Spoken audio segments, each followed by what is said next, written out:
दर्शकवृन्द नमस्कार। एपी1 टेलिभिजनको विशेष प्रस्तुति एपी मञ्चको अर्को एउटा नयाँ श्रृङ्खलामा यहाँलाई हार्दिक स्वागत छ। कार्यक्रम एपी मञ्चमा हामीले मुलुकको राजनीति, प्रशासन, संस्कृति र संस्कारमाथि केन्द्रित रहन्छौँ अनि चर्चा परिचर्चा गर्ने गर्छौँ। यो कार्यक्रमलाई हामीले नागरिक खबरदारीको एउटा अभियानका रूपमा पनि अगाडि बढाइराखेका छौँ। यसैले तपाई कार्यक्रममा सहभागी हुन चाहनुहुन्छ भने स्टुडियोको टेलिफोन नम्बर 426 36 77 मा फोन गर्न सक्नुहुनेछ। विशेष गरी मुलुकको राजनीति झनपछि झन कलह र स्वार्थमा हेलिएको छ। अझ भन्ने हो भने मुलुकको राजनीति बाँदरको पुच्छर लौरो न हतियारको अवस्थामा पुगेको छ। विशेष गरी नेपाली नागरिक र देशप्रति समर्पित हुनुको साटो सत्ता र स्वार्थ केन्द्रित राजनीतिले जग हँसाएको छ। अझ पछिल्ला केही वर्षदेखि त नेपाली राजनीतिमा सादगी भन्दा पनि गुण्डाराज व्याप्त बनेको छ। बलजफ्ती गर्ने, विगतमा गुण्डागिर्दी गरेर अकुत पैसा कमाएकाहरूलाई सांसद बनाउने हरकत दलहरूले गरे। मुलुकमा कोरोना कहर बल्झिएका बेला सत्ता राजनीति पनि उसै गरी बल्झियो। विशेष गरी गुण्डाहरूलाई राजनीतिमा प्रवेश गराएको आलोचना खेपिराखेको नेपाली राजनीतिमा फेरि अर्को एकपटक त्यस्तै आलोचना सुरु भएको छ। अहिले मुलुकका कतिपय प्रदेशमा सत्ता छिनाझम्टी बडो रोमाञ्चक ढङ्गबाट अगाडि बढेको छ। एकातिर मुलुक कोरोनाबाट ग्रस्त छ, अर्कोतर्फ सरकार राजनीति दाउपेचमा व्यस्त छ। सुन्दैमा कति नमिठो र कति अप्ठ्यारो परिस्थिति छ। गण्डकी प्रदेश सरकारले विगतको आलोचनालाई माथ गर्ने गरी अझ आलोचना गर्न सजिलो बनाइदियो। विशेष गरी गुण्डा नायिकेका रूपमा आफ्नो परिचय स्थापित गरेका दीपक मनाङे, जो मनाङ प्रदेश खबाट स्वतन्त्र रूपमा निर्वाचित भएका थिए। उनले तत्कालीन एमालेबाट टिकट पाउने पक्की भएपछि चर्को आलोचनाबाट एमाले पछाडि हट्यो र उनी स्वतन्त्र रूपमा मनाङ प्रदेश 2 बाट चुनाव लडेर जिते पनि। जितेसँगै फेरि तत्कालीन नेकपाले उनलाई पार्टीभित्र प्रवेश गरायो।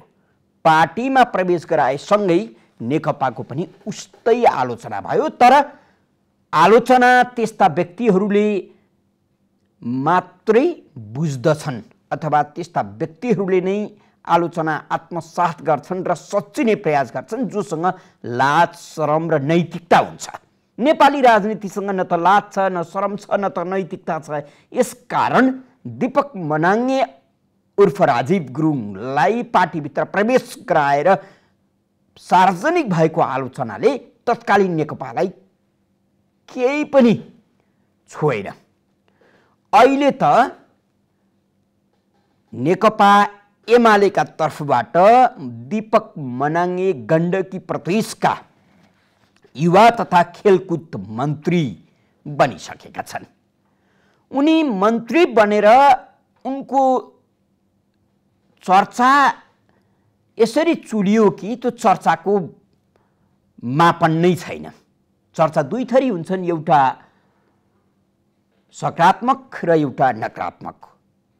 सकारात्मक चर्चाले मान्छेलाई अम्बर बनाउँछ, मान्छेलाई प्रेमिल पनि बनाउँछ, तर नकारात्मक चर्चाले मान्छेलाई क्रूर देखाउँछ।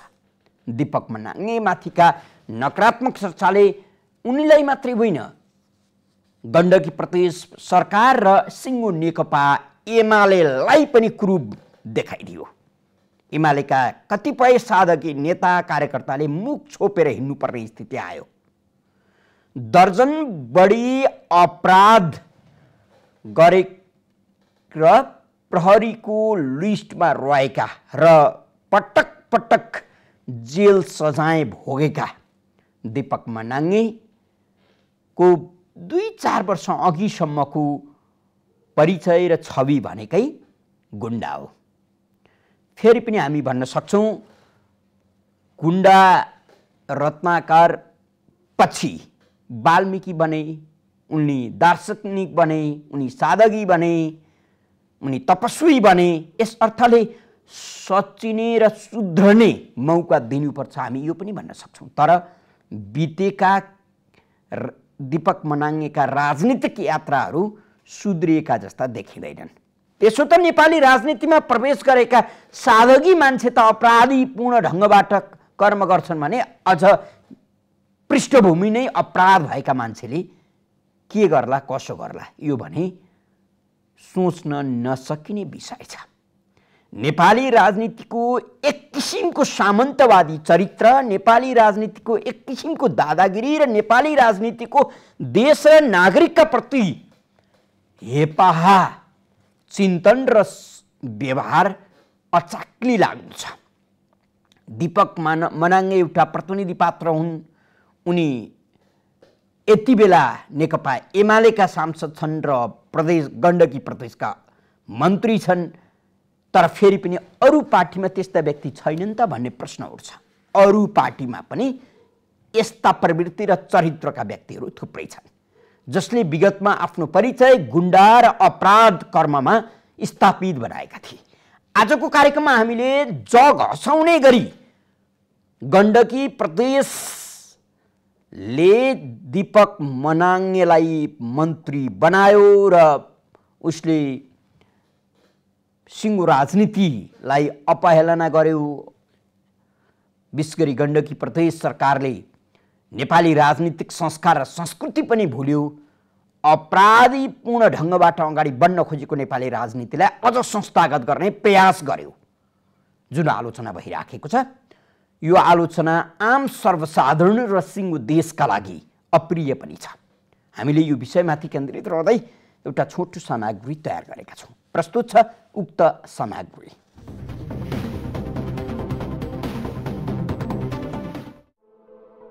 नेपाली राजनीतिमा नेताले गुण्डा पाल्ने र गुण्डाको आडमा नेता बन्ने हरकतले राजनीतिक वृत्तको छवि धमिलो बनिरहेका बेला विवादित छवि बनाएका गुण्डा नाइके भनेर चिनिने गण्डकी प्रदेशका सांसद दीपक मनाङ्गे उर्फ राजीव गुरुङलाई प्रदेश सरकारले युवा तथा खेलकुद मन्त्री बनाएपछि चौतर्फी विरोध सुरु भएको छ। आफ्नो दलको सरकार टिकाउन जे पनि गर्न तयार हुन्छन् भन्ने एउटा उदाहरण बनेको छ गण्डकी प्रदेश सरकार। गण्डकी प्रदेशका मुख्यमन्त्री पृथ्वी सुब्बा गुरुङले सरकार टिकाउनकै लागि गुण्डा नाइके भनेर चिनिने मनाङ्गेलाई युवा तथा खेलकुद मन्त्री बनाएपछि सिङ्गो नेपाली राजनीतिको बदनाम भएको छ। नेपालको संविधानप्रति पूर्ण वफादार रही गण्डकी प्रदेशको मन्त्री पदको कामकाज प्रचलित कानुनको अधीनमा रही मुलुक र जनताको सोझो चिताई कसैको डर नमानी पक्षपात नगरी पूर्वाग्रह वा खराब भावना नलिई पदीय गोपनीयता कायम राखी ईमानदारीका साथ गर्नेछु। कस्तो नैतिकताले जुन मुख्यमन्त्रीको विरुद्धमा अविश्वासको प्रस्ताव गर्छ त्यसको भोलिपल्ट त्यही मुख्यमन्त्रीको चाहिँ क्याबिनेटमा गएर चाहिँ हाम्रो मन्त्री हुन जान्छ। त्यसले कुनै पनि नैतिक र सैद्धान्तिक प्रतिबद्धता छैन भन्नेको चाहिँ त्यो जुन पनि हालतमा चुनाव जित्नेपछि सरकारमा जाने किसिमको एउटा मनस्थिति मानसिकताको प्रतिबिम्ब हो। मनाङबाट स्वतन्त्र सांसद बनेका गुरुङलाई तत्कालीन नेकपाले पार्टीमा प्रवेश गराएको थियो। पार्टी प्रवेशका समयमा पनि तत्कालीन नेकपाको चर्को आलोचना भएको थियो। उनै गुरुङलाई शुक्रबार गण्डकी प्रदेशको खेलकुद मन्त्री बनाएपछि मुख्यमन्त्री सुब्बाको मात्र नभई नेकपा एमालेको समेत ठुलो विरोध भइरहेको छ। अहिलेको जुन हाम्रो निर्वाचन प्रणाली मार्फत जो व्यक्तिहरू चुनाव जितेर आउनुहुन्छ चाहे जुन पार्टीबाट आए पनि सत्ता लिप्साको मुहबाट चाहिँ ग्रसित हुनुहुन्छ भन्ने एउटा चाहिँ मैले लाग्छ। एउटा त्यो सत्ता लिप्साबाट ग्रसित हुने बित्तिकै के हुन्छ, सैद्धान्तिक र मूल्यमान नेतालाई चाहिँ चिलान्जिली जिनेतिरको एउटा चाहिँ अवस्थाहरूको सृजना हुन्छ। यसले समाजमा राजनीतिक पार्टीहरूप्रति, राजनीतिक नेतृत्वप्रति चाहिँ एउटा वितृष्णा ज्यानमारा मुद्दा र अकुत सम्पत्ति आर्जनदेखि फिरौतीको मुद्दा खेप्दै आएका गुरुङ मात्र होइन, हरेक दलहरूले गुरुङ जस्तै छवि भएका व्यक्तिलाई सांसद र मन्त्री बनाएपछि इमान्दारिताको राजनीति गर्ने नेता कार्यकर्तालाई राजनीति गर्न गाह्रो भएको छ। चुनावमा सांसद भएर उठ्ने हो भने 2-3 करोडभन्दा कमले सम्भावना छैन भनेर, त्यसैले एउटा पैसो। दोस्रो के हो भने हाम्रो राजनीतिमा नदेख्ने किसिमको चाहिँ यो मण्डलीय तन्त्र भन्थ्यो पहिला हामीले, त्यो पनि के गर्ने अलिक बाहुबल अलिकता भनौँ, जसले कि डार ध्वज थम्की देखाउन सृष्टि त्यस्तो व्यक्तिहरूको पनि अलिक बढी भनौँ न यो राजनीतिभित्र हाबी भयो। त्यसलाई चाहिँ मैले धेरै पहिलेदेखि के भन्दै आएको एउटा हो के भने राजनीतिको अपराध गर्न र अपराधको राजनीति गर्नलाई चाहिँ हामीले रोक्नुपर्छ। नभए तपाईँ आजको मितिमा हेर्नुहुन्छ भने तपाईँले कतिवटा सांसद हामी भन्छौँ जसले कि चुनाव जित्नु भएछ तर यसले जेलमा आउँछ।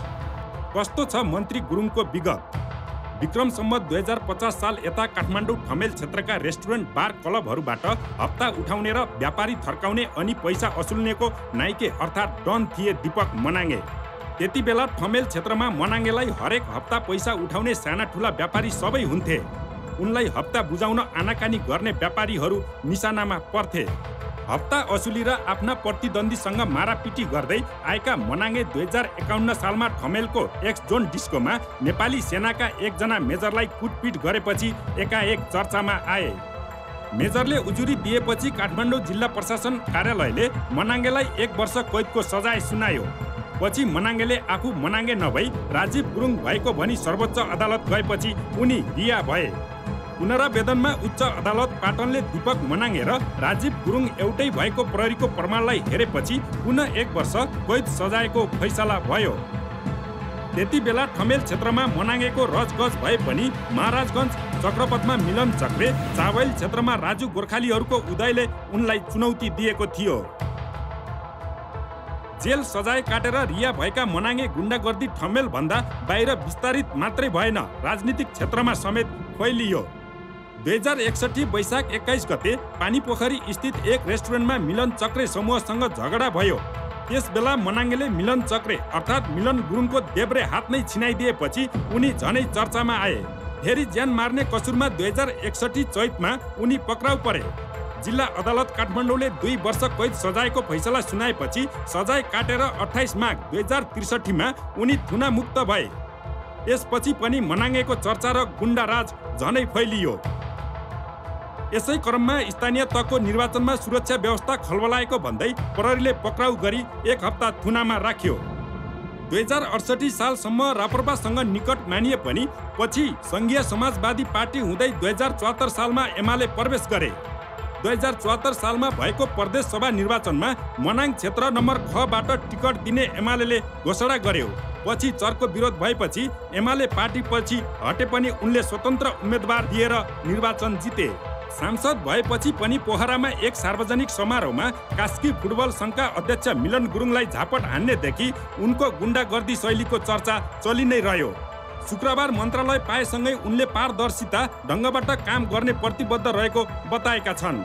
मनाङ्गेको जस्तो चरित्र भएकाहरूले समाजमा आतंक मचाएर आफ्नो राज गरेका कथाहरू चलचित्रमा हेर्न पाइन्छ। त्यस्ता पात्रसँगको राजनीतिक र सुरक्षा संयन्त्रको पनि मिलेमतो भएको चलचित्रमा देखाइन्छ। नेपाली समाजमा पनि गुण्डा नाइकेको छवि बनाएका मनाङ्गे गणेश लामा र तीर्थ लामा जस्ताका विगतका थुप्रै अपराधलाई थाती राखेर सांसद र मन्त्री बनाउँदा चलचित्रका कथाहरू सत्य जस्ता लाग्नु स्वाभाविक हो।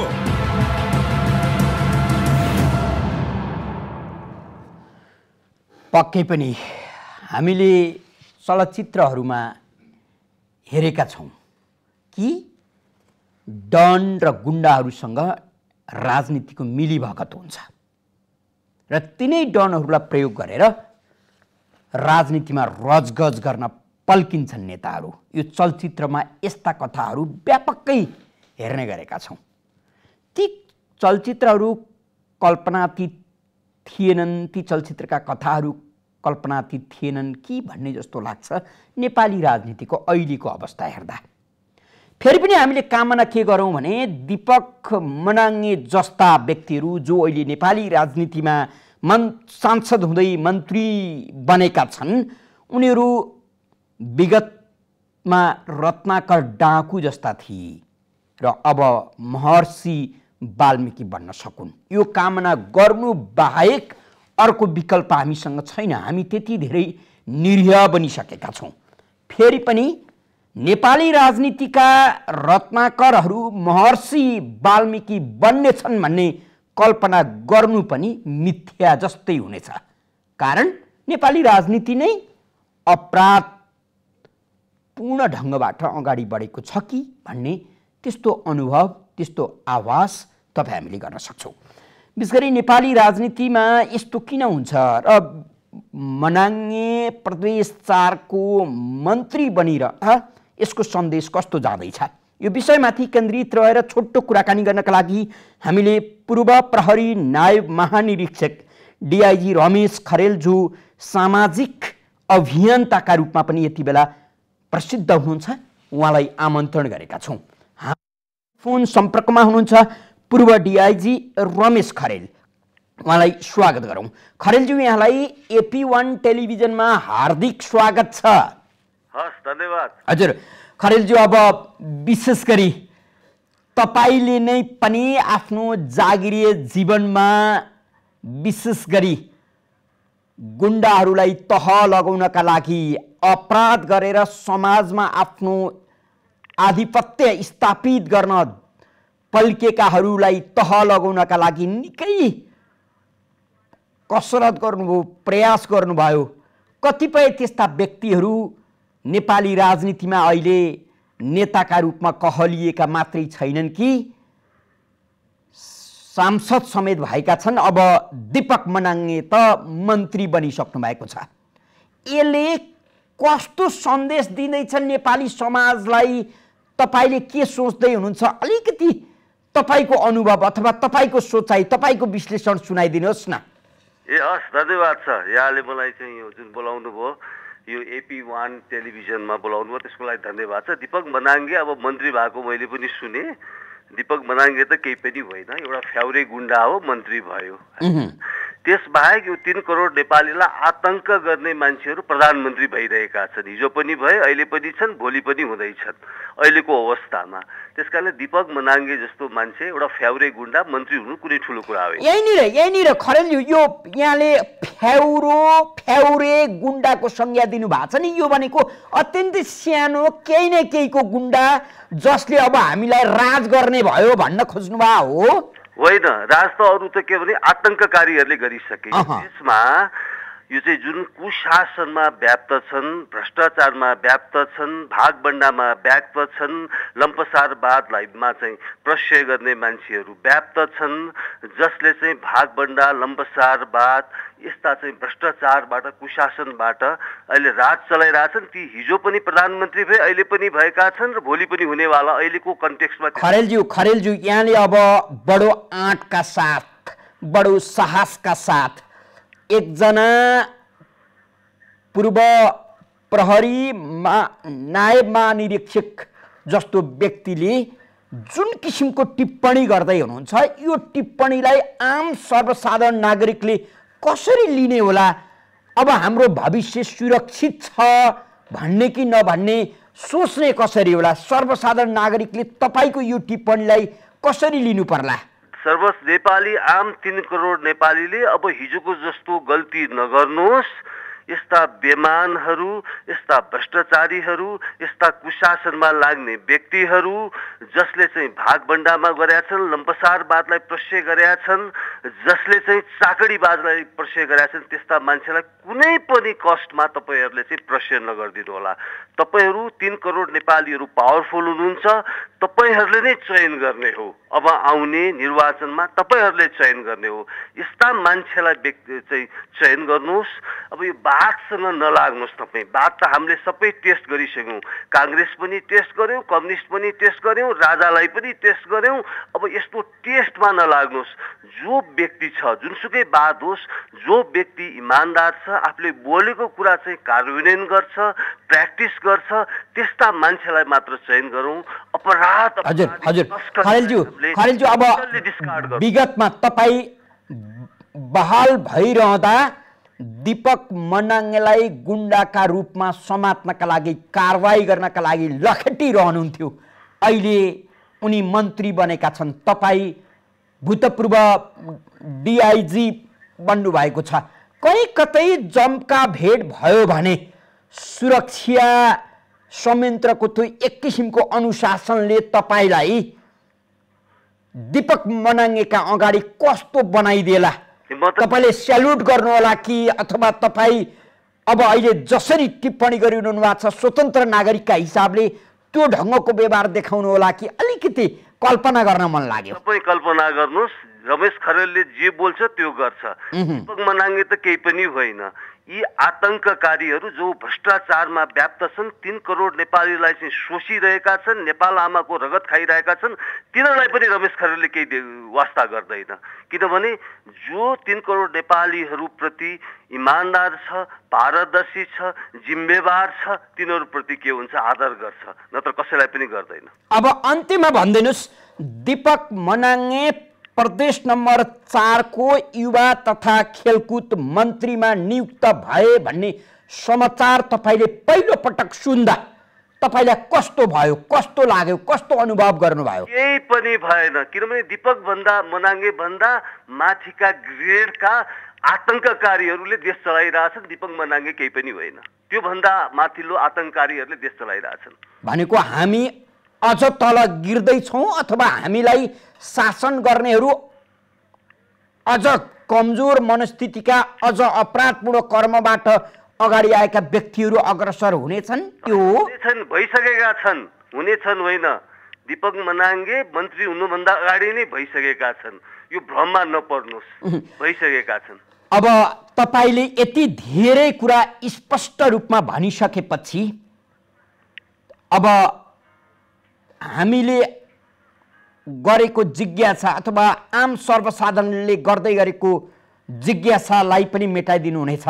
जस्तो कि नेपाली राजनीति अपराध कर्मसँग निकै नजिक छ। राजनीतिक पृष्ठभूमि बन्दै नबनेका व्यक्तिहरू जो राजनीतिक आडमा गुण्डाको काम गरिराखेका छन्, अपराधको काम गरिराखेका छन्, अथवा राजनीतिले अपराधीहरूलाई संरक्षण गरिराखेका छन्, सर्वसाधारण नागरिकले गर्ने यो अनुमानका बारे तपाईँले अलिकति प्रस्ताइदिनुहोस् न। नेपाली जनताहरू भ्रममा नपरोस्, म फेरि रिपिट गर्छु। अब कृपया तपाईँको हातमा यो देश छ, तपाईँको निर्णयबाट यो देशको भविष्य निर्माण हुन्छ। अब गल्ती नगर्नुहोस्।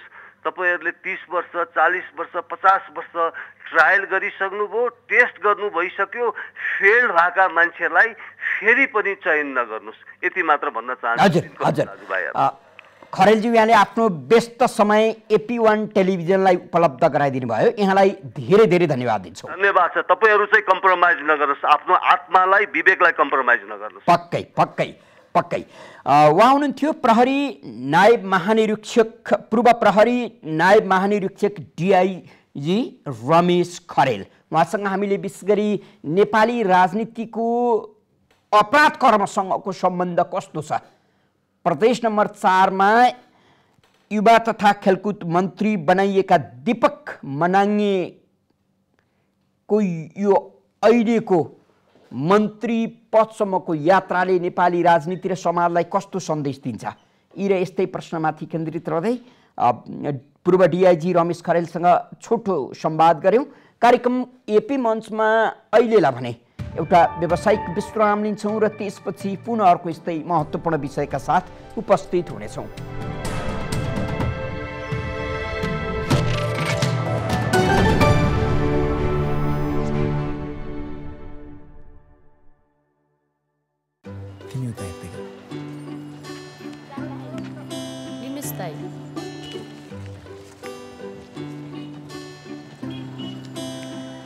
खुर्सानी पर्दैन दाइ, फिर्ता पैसा नै दिनुस्। 2 रुपियाँ खुद्रा भएन बहिनी, थोरै खुर्सानी लानुस् न। होइन, मलाई पैसा नै फिर्ता दिनुस्। नभएको 2 रुपियाँ कहाँबाट ल्याउनु बहिनी?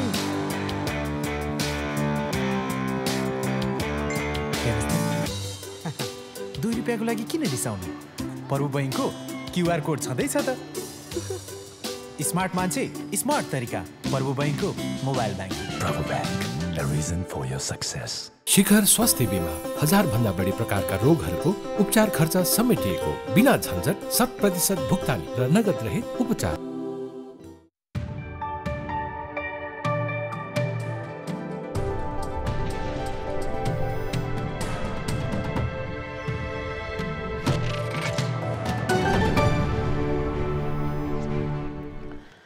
यो छोटो व्यावसायिक विश्रामपछि कार्यक्रम एपी मञ्चमा यहाँलाई पुनः हार्दिक स्वागत छ। कार्यक्रम एपी मञ्च नागरिक खबरदारीको एउटा अभियान पनि हो, यसकारण हामीले तपाईलाई यो कार्यक्रममा आमन्त्रण गर्छौं।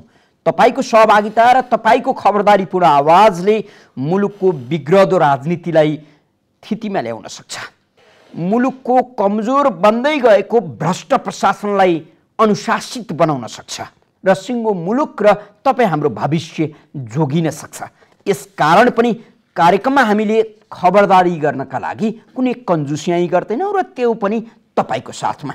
तपाई यो कार्यक्रममा सहभागी हुन चाहनुहुन्छ भने स्टुडियोको टेलिफोन नम्बर 426 3677 मा सम्पर्क गर्न सक्नुहुनेछ।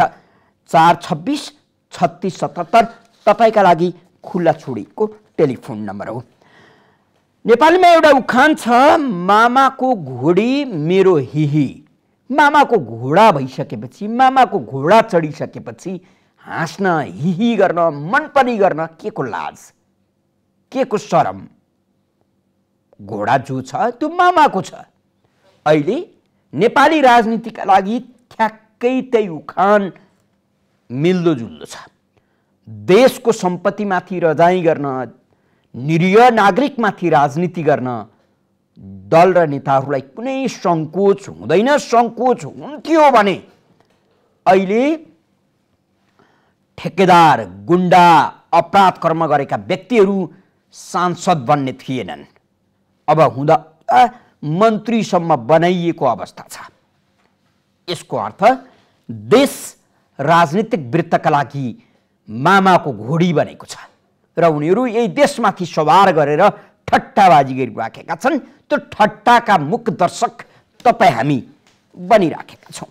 टेलिफोन सम्पर्कमा कोही दर्शक सम्पर्कमा आउनुभएको थियो, उहाँसँगको सम्पर्क विच्छेद भएको छ। हामीले तपाईँलाई बार बार आग्रह गरिराखेका छौँ, नागरिक खबरदारी कमजोर भइदियो भने, नागरिक खबरदारी सार्वजनिक हुन सकेन, मुखर हुन सकेन भने नेपाली राजनीतिको दादागिरी, नेपाली राजनीतिको लुट, नेपाली राजनीतिको मनपरी कस्तो होला कल्पना गरौँ। तपाईँ हामी अलिअलि बोल्न खोजिराखेका छौँ, आलोचना गरिराखेका छौँ र त राजनीति नाङ्गो बढिराखेको छ। हामीले यति पनि बोलेनौँ भने तपाईँ हामीलाई पनि नङ्ग्याउनेछन्। सिङ्गो देश नाङ्गियो भने भविष्य कस्तो हुन्छ होला यो कल्पना गर्न तपाईँ हामीले पछाडि पर्नु हुँदैन। फेरि पनि राजनीतिक व्यथिति र राजनीतिक विपत्ति भने पनि हुन्छ। 2007 सालदेखिको आजसम्मको राजनीति विपदमा मात्रै केन्द्रित छ, अर्थात् तपाईँ हाम्रा लागि विपत्तिको विषय बनेको छ। राजनीति गरेर व्यापार गर्नेहरूका लागि हाट बजार नै बनेको छ नेपाली राजनीति। त्यो 7 सालदेखि आजसम्म पनि कुनै न कुनै अर्थबाट हाट बजार हो उनीहरूका लागि। तर देशका लागि र नागरिकका लागि नेपाली राजनीति विपद बाहेक अर्को केही पनि होइन। पटक पटकका राजनीतिक उपलब्धि ती नेताहरूलाई र कार्यकर्तालाई भए, देशका लागि र तपाईँ हाम्रा लागि भएनन्। यदि हुन्थे भने आज लाखौँ युवाहरू खाडी जानु पर्थेन होला, आज देश ऋणमा चुर्लुममा डुब्नु पर्थेन होला। फेरि पनि हामी बडो हाई सन्चोमा छौँ, तेल घसेर सिरा कोडेर सुतिराखेका छौँ र बाटो घाटो बनेको कुरा गर्छौँ, चर्चा गर्छौँ। रेमिट्यान्सबाट किनिएका मोबाइलबाट श्रीमती र छोराछोरीसँग संवाद गरेर मुलुकमा समृद्धि आएको कल्पना पनि गर्छौँ। तर मुलुकको भित्री यथार्थ अर्कै छ। हिजो चप्पल ठटाउनेहरू आज महलमा बसेका छन्, तपाईँ हामी आज बैंकको ऋणमा बाँचिराखेका छौँ। यही कुरा विश्लेषण नगर्ने र यही कुरा नसोच्ने हुँदा हामीलाई राजनीतिले गिज्जाइराखेको छ। कोही दर्शक हुनुहुन्छ हामीसँग, उहाँलाई स्वागत गरौँ। कहाँबाट को बोल्दै हुनुहुन्छ? हजुर भन्नुहोस् त, कहाँबाट को बोल्नुभयो? म गोविन्द बन्धु अर्याल। गोविन्द बन्धु अर्याल, हजुर भन्नुहोस् त गोविन्दजी। म भैरुवाबाट। हजुर भन्नुहोस्। हाल पाल्पा राम्छु। हजुर भन्नुहोस् त। मलाई एउटा के गर्व लाग्यो भन्दाखेरिमा यो नेपाली मिडियाको इतिहासमा एउटा जोखिमपूर्ण, मलाई लाग्छ जोखिमपूर्ण लाग्छ। किन के अर्थमा जोखिमपूर्ण भनेको छु भनेदेखि मैले पनि विगतमा मिडियामा काम गर्दा एउटा ठुलो जोखिम भोगेको थिएँ। यस्तो जोखिमपूर्ण चाहिँ समाचार तपाईँहरूले अहिले चाहिँ प्रत्यक्ष जुन आम नेपाल 3 करोडभन्दा बढी नेपाली जनतालाई जुन देखाइराख्नु भएको छ नि, यो प्रति मैले यो मिडियालाई AP1लाई एकदम सेल्युट गर्छु। र यस्तो खबरदारी निरन्तर भइराखोस् र जुन यथार्थ देखाउनु भएको छ यहाँहरूले, अझै योभन्दा पनि बढी यथार्थ अरू पनि छन् यो समाजमा, यो हाम्रो राजनीतिक चरित्रमा, हाम्रो राजनीतिको चाहिँ एउटा चाहिँ राजनीतिक शास्त्रको जुन सिद्धान्त हो, त्यो सिद्धान्त विपरीतका जुन राजनीतिहरू भइराखेको छ। सायद मलाई लाग्छ मेरा साथीहरूले पनि मेरो भोइस सुनिराख्नु भएको छ होला, मेरा मिडियाकर्मी साथीहरूले। म एउटा चाहिँ कुनै समयमा मिडियाकर्मी थिएँ। म यस्ता चरित्रका कारणले, यस्तै कारणले गर्दाखेरि मैले मिडियाबाट अहिले अलिकति टाढा छु। र एउटा हिम्मत AP1ले जुन यो देखाएको छ नि, यसलाई मैले चाहिँ अत्यन्त सेल्युट गरेँ। र यस्ता निरन्तर चाहिँ कार्यक्रमहरू आइराखोस्, म यहाँलाई यही सेल्युट गर्दै। यहाँलाई धेरै धेरै धन्यवाद छ गोविन्दजी। तपाईँको शुभकामना, तपाईँको साथ हामीले सधैँ सिरोपर गर्नेछौँ। अझ हामीले भन्दा पनि हाम्रो व्यवस्थापकपनले सिरोपर गरोस् भन्ने कामना गर्छौँ। हामीले अहिले जुन ढङ्गका प्रस्तुतिहरू दिइराखेका छौँ ती अत्यन्तै कमजोर छन् भन्ने लागेको छ। हामीले सोचेको, कल्पना गरेको र गर्न खोजेका कामहरू गर्न पाइराखेका छैनौँ। यसो भनिरहँदा लाचारपूर्ण अभिव्यक्ति जस्तो पनि लाग्छ।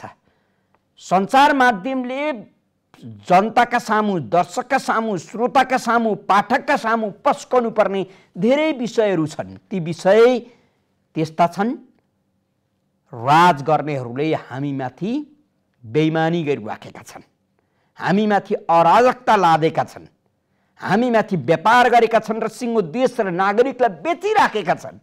यही कुरा प्रष्ट पार्नु छ।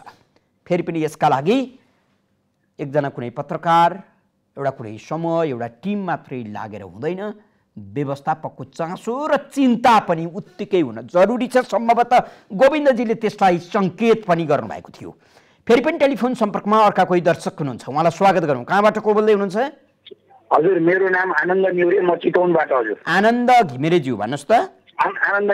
आनन्द न्युरेजी भन्नुहोस्। हजुर, म 50 वटा गाई पाल्छु, म किसान। आहा, कस्तो राम्रो, तपाईँलाई हामी नमन गर्छौँ। हजुर, म 15 वर्षदेखि यता यो पेसामा संलग्न छु। आज नेपाल सरकारको मातहतमा दुध लिएर गएको दुग्ध विकास संस्थानले 4 महिना भयो किसानलाई दुधको पैसा दिँदैन। दुग्ध विकास संस्थानले तपाईँहरूको पैसा दिएको छैन? दिँदैन, 4 महिना भयो पैसा दिँदैन। मन्त्री सांसदजीहरूलाई शरण पर्यो। अब ल हुन्छ भन्नुहुन्छ।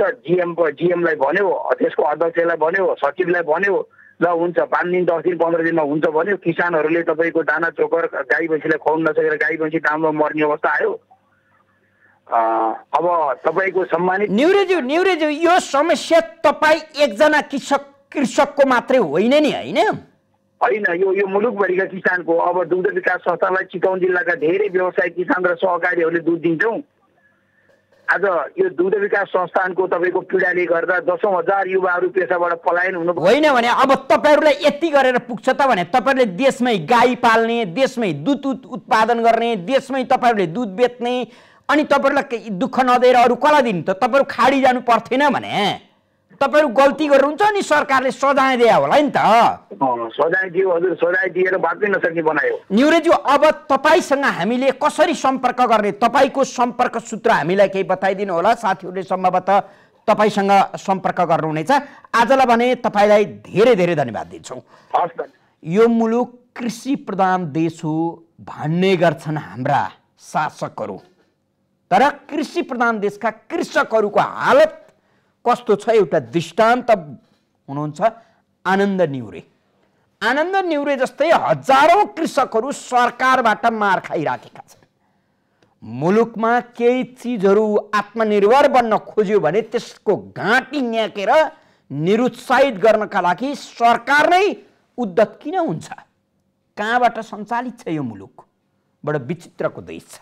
होइन भने कृषकका नाममा अरबौं रुपियाँ खर्च गरिएको छ र त्यो अरबौं रुपियाँको आधाभन्दा बढी हिस्सा त कार्यकर्ता र आफन्तलाई भरण पोषण गर्न खर्च गरिएको छ। कृषक भने कुनै सञ्चार माध्यमका कुनै कार्यक्रमहरूमा फोन गरेर आँसु बगाउन बाध्य छन्। फेरि पनि टेलिफोन सम्पर्कमा अर्का कोही दर्शक हुनुहुन्छ, उहाँलाई स्वागत गरौँ। कहाँबाट को बोल्दै हुनुहुन्छ? हजुर, म दिपेन्द्र जालन्धर, श्रीरामनगर बुटोलबाट। दिपेन्द्रजी भन्नुहोस् त। के अरे भर्खरै मैले टिभी हेरिरहेको थिएँ। हजुर।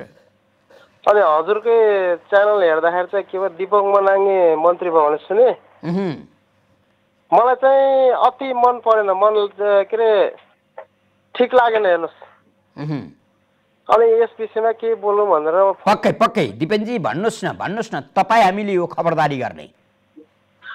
खबरदारी भन्दा पनि अब हाम्रो नेताहरू कस्तो भएको रहेछन् भने अब गुन्डाहरूलाई डाकाहरूलाई चाहिँ मन्त्री बनाउने अनि सर्वसाधारण गरिब जनताहरूलाई चाहिँ मार्ने। खाडी पठाउने कि जेल हाल्ने? जेल जानुपर्ने मान्छेलाई मन्त्री बनाउने, मन्त्री हुने पर्ने मान्छेहरूलाई खाडी पठाउने अथवा यही कुनै न कुनै षड्यन्त्र गरेर जेलमा कोच्ने। अब हेर्नुहोस् न, पहिला यो नाम कमाएको गुन्डाहरू हुनु यिनीहरू होइन र? पक्कै। अनि यो त्यही भएर अब सरकार कतातिर कुन बाटो लाग्नु लागेको हो र हामीले सरकारबाट के आश गर्ने हो यही भन्न चाहन्छु। हजुर, पक्कै। यहाँलाई धेरै धेरै धन्यवाद दिन्छौँ दिपेनजी। दिपेनजी हुनुहुन्थ्यो हामीसँग कुरा गर्दै। प्रत्येक नागरिकले खराब प्रवृत्तिको आलोचना पक्कै गर्नुपर्छ, अझ बढी आलोचना राजनीतिकै गर्ने हो। राजनीतिमाथि हामीले खरो आलोचना गर्नुको पछाडिको मुख्य कारण हामीले उनीहरूलाई मुलुकको सिङ्गो भविष्य र आफ्नो भविष्य सुम्पिएका छौँ। उनीहरूले मुलुकमा राज गर्नका लागि मत मागेका छन्, त्यो मत हामीले दिएका छौँ। यस कारणले हाम्रो मतको दुरुपयोग गर्न राजनीतिक वृत्तले पाउँदैन भन्ने हेतु पनि खबरदारी गर्न जरुरी छ। टेलिफोन सम्पर्कमा कोही दर्शक हुनुहुन्छ, उहाँसँग छोटो कुराकानी गर्छौँ। कहाँबाट को बोल्दै हुनुहुन्छ? हेलो, नमस्कार, म बौद्धाराम इटीबाट विजय घिसिङ। विजय घिसिङज्यू भन्नुहोस् त। हजुरले भर्खरै दिपक मनाङ्गे गुन्डा जस्तो यो देशको राज गर्ने मान्छेलाई प्रदेश 4मा मन्त्री बनायो होइन सर? यो नेपालको लोकतन्त्रको खिल्ली उडायो, धच्ची उडायो। यो भन्नको अर्थ यो हो कि म पनि एउटा जनता समाजवादी पार्टीका भातृ सङ्गठनका समाजवादी गलैँचा श्रमिक सङ्घको म उपाध्यक्ष। हिजो मात्रै हामीले आसार नै ठाउँबाट बसेर हामीले श्रमिक दिवस मनायौँ। मैले के भन्न चाहेँ भने सर, हजुरको AP1 टेलिभिजनबाट एउटा मैले भर्खरै हेर्दै दिपक मनाङ्गे मन्त्री बनायो भन्ने सुन्यो र यो देशमा मन्त्री बनाउनु थियो भने धुर्मुस सुन्तलीलाई बनाउनुहोस्। यो देशमा नयाँ योजनाहरू आउँदैछ, त्योहरूलाई बनाउनुहोस् न। हजुर, के हुन्थ्यो त होइन सर? पक्कै। यहाँलाई धेरै धेरै धन्यवाद दिन्छौँ विजय घिसिङज्यू। तपाईँ आफै पनि राजनीतिक कर्मी हुनुहुँदो रहेछ। तपाईँले त्यो क्षेत्रलाई सुदृढ गर्ने र त्यसलाई सफा गर्ने जिम्मेवारी पनि बोक्नु भएको छ। तपाईँलाई कार्यक्रममा सहभागिताका लागि धेरै धेरै धन्यवाद दिन्छौँ। कार्यक्रममा भने अर्को एउटा व्यावसायिक विश्राम लिन्छौँ र त्यसपछि हामीसँग अर्को यस्तै महत्त्वपूर्ण विषय छ, त्यसका साथ उपस्थित हुनेछौँ।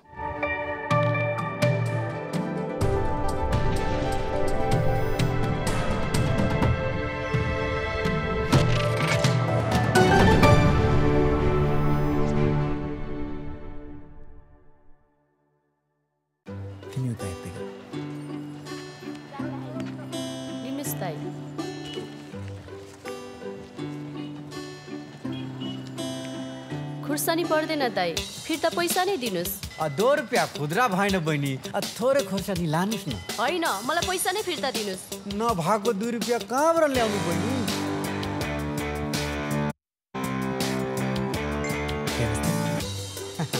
2 रुपियाँको लागि किन रिसाउनु? प्रभु बैंकको क्युआर कोड छँदैछ त। स्मार्ट मान्छे, स्मार्ट तरिका। प्रभु बैंकको मोबाइल ब्याङ्किङ। प्रभु bank, a reason for your success. शिखर स्वास्थ्य बीमा 1000 भन्दा बढी प्रकारका रोगहरूको उपचार खर्च समेटिएको, बिना झन्झट 100% भुक्तानी र नगद रहित उपचार।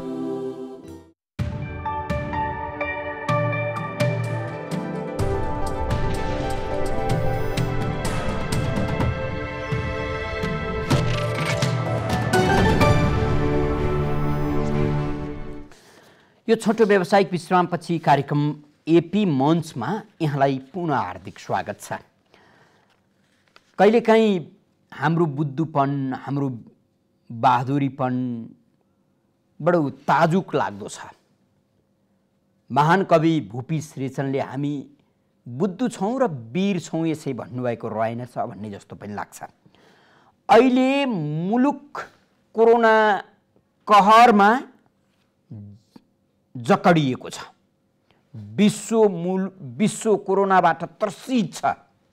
हामीले कोरोनालाई सामान्य सम्झ्यौँ र फेरि कोरोनाको अर्को नयाँ लहरलाई आमन्त्रण गर्यौँ।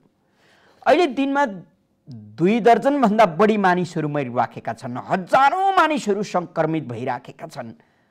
स्वास्थ्य विज्ञहरूले नेपालमा कोरोनाको अझ भयावह हुने अवस्था छ भनिराखेका छन्। अस्पतालमा शैय्या छैनन्, शैय्याको अभावमा सङ्क्रमितहरू छटपटिराखेका छन्। अवस्था कल्पना गरिसाध्यको छैन। यसैलाई नियन्त्रण गर्ने भन्दै सरकारले निषेधाज्ञा जारी गर्यो। लकडाउनले पुगेन, लकडाउन भन्दा पनि अझ बढी बुझ्ने गरी निषेध गर्ने नै भनेर निषेधाज्ञा जारी गर्ने भन्यो। निषेधाज्ञा जारी त गर्यो, तर त्यो कहीँ कतै कर्मकाण्ड मात्रै त भएको छैन। सरकारले नै सोच्नुपर्ने स्थिति छ। हामी सबै देखावटीका लागि काम गर्ने र हामीले आफूलाई बहादुर सम्झने भएका कारण कालले, रोगले, महामारीले बहादुरी कुनै पनि परिभाषा जान्दैन र कसैलाई बहादुर पनि देख्दो रहेनछ। यदि त्यस्तो बहादुर देख्थ्यो भने त शक्ति सम्पन्न देशहरूमा कोरोना सङ्क्रमण न्यून हुनु पर्थ्यो, शून्य हुनु पर्थ्यो। भएन। हामीले न त राम्रो औषध उपचारको व्यवस्था गर्न सकेका छौँ, न हामीसँग अस्पताल छन्, न त हामीसँग उपचार सामग्री नै छन्। अक्सिजन छ, सिलिन्डर नभएका कारण बिरामीले मृत्युवरण गर्नुपर्छ। यस्तो देशका हामी नागरिक। सरकारले निषेधाज्ञा जारी गरेको छ। सरकारलाई ललकार्दै हामी सडकमा निस्केका छौँ। अहिले बिहान र साँझका सडकका दृश्य र बजारका दृश्य हेर्ने हो भने ठुला गाडी चलेका छैनन्। साना र मोटरसाइकल अनि मानिसको हुलुज्जत गजबको लाग्छ।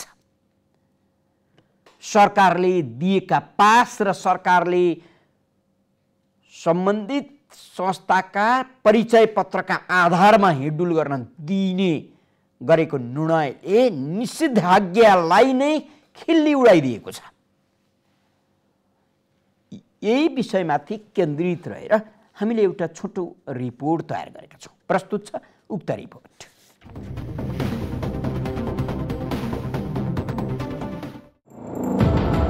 कोरोना संक्रमणको दोस्रो लहर जटिल देखिएको र अहिलेकै अवस्थामा संक्रमण फैलियो भने भयावह हुने चेतावनी विज्ञ चिकित्सकहरूले दिएपछि सरकारले लागू गरेको निषेधाज्ञा पूर्ण रूपमा पालना हुन सकिरहेको छैन।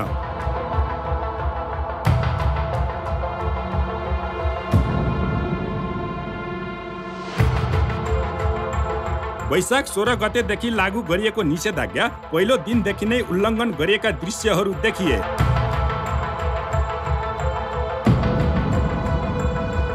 विभिन्न नाममा सरकारले बाँडेको पास र कार्यरत संस्थाको परिचय पत्रका आधारमा आवत जावतमा रोक नलगाएपछि निषेधाज्ञामा पनि बजारमा भिडभाड देखिन्छ। तर सरकारले भने निषेधाज्ञा पूर्ण रूपमा कडाई गरिएको बताएको छ। सडकमा गुडेका सवारी साधन र सर्वसाधारणको चापले सरकारको दाबीलाई गलत साबित गरिरहेको छ भने कोरोना नियन्त्रणको लागि सरकारले गरेको निषेधाज्ञा समेत प्रभावहीन बनेको देखिन्छ।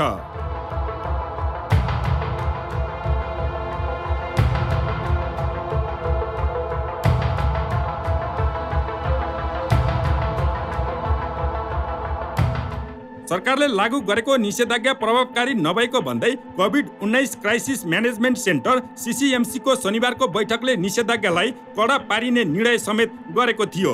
आइतबार सडकमा देखिएको सवारी साधनको यो चापले CCMC को निर्णय प्रभावकारी रूपमा लागू नभएको प्रश्न पारेको छ। CCMC को शनिबार सम्पन्न बैठकको निर्णयमा निषेधाज्ञा जारी भएका काठमाडौँ उपत्यका र ठूला शहरमा बैंक तथा वित्तीय संस्थाका 1/4 शाखामा 1/4 कर्मचारी राखी सञ्चालन गराउने भनिएको छ। काठमाडौँ उपत्यकाका हकमा सूचना तथा प्रसारण विभागबाट र अन्य जिल्लाका हकमा प्रमुख जिल्ला अधिकारीले जारी गरेको प्रेस पास मान्य हुने, व्यवसाय र उद्योगमा कर्मचारी एवं श्रमिकलाई उद्योगभित्रै बास तथा खानाको व्यवस्था गरी उद्योग व्यवसाय सञ्चालन गर्ने, कोभिड-19 को रोकथाम, नियन्त्रण र उपचारका लागि आवश्यक सामग्री, मास्क, स्यानिटाइजर, साबुन, पन्जा, अक्सिजन आदि उत्पादन गर्ने उद्योग, कल कारखाना स्वास्थ्य मापदण्ड पालना गरी सञ्चालन गर्ने, सार्वजनिक निर्माणमा संलग्न श्रमिकलाई कार्यस्थलमै बास र खानाको व्यवस्था गरी सार्वजनिक निर्माण गरिराख्ने निर्णय पनि गरिएको छ।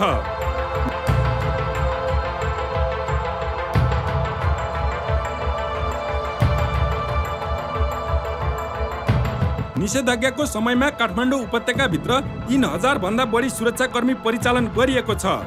जिल्ला प्रशासन कार्यालयहरूले संक्रामक रोग ऐन 2020 को दफा 2 र स्थानीय प्रशासन ऐन 2028 को दफा 6 को उपदफा 3 द्वारा प्राप्त अधिकारको प्रयोग गरी निषेधाज्ञा सम्बन्धी आदेश जारी गरेका हुन्।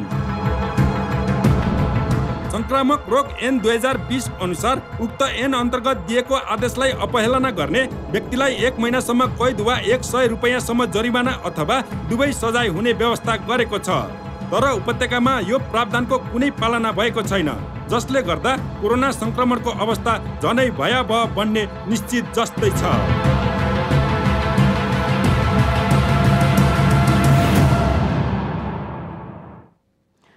एकातिर कोरोना संक्रमणको सन्तास बढ्दो छ भनेर सचेत बन्नका लागि नागरिकलाई आग्रह गर्ने र निषेधाज्ञा जारी गर्ने, अर्कोतर्फ आफैले जारी गरेको निषेधाज्ञालाई पूर्णतया पालना गराउन नसक्ने सरकारको कमजोरीका कारण कोरोना कहर शून्य हुनुको साटो बढ्दैछ। मुलुकमा देखिएको अहिलेको संक्रमण अझ बढ्दै जाने हो भने अब उपचार सम्भव छैन र मुलुकले थेग्न सक्दैन। विज्ञ चिकित्सकहरूले बार यस्तो जिकिर गरिराखेका छन्। यो जिकिरलाई नजरअन्दाज गर्ने तपाईँ हामी बुद्धु बहादुर नागरिक र हाम्रो बुद्धु बहादुर सरकार दुवै उस्तै लाग्छ। जीवनभन्दा ठुलो सम्भवतः अर्को केही छैन। जीवन रह्यो भने दुःख गर्न पनि सकिएला र देश लुट्न पनि सकिएला। देश लुट्नका लागि कुनै यस्तो विपद खोजिरहनु नपर्ला। जीवन रहेन भने, नागरिक रहेनन् भने, तपाईँ हामी रहेनौँ भने हाम्रा सबै सपनाहरू मृत्युसँगै समाप्त हुनेछन्।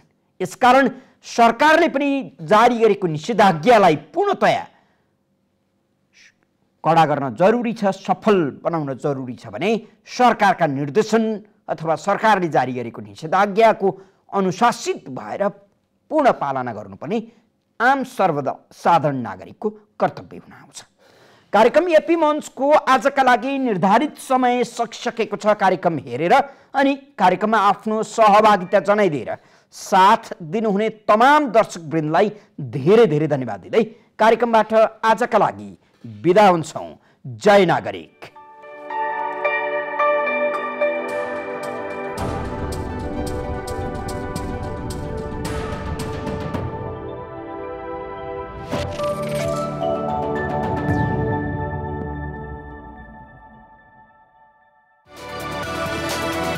It's an AP1 presentation.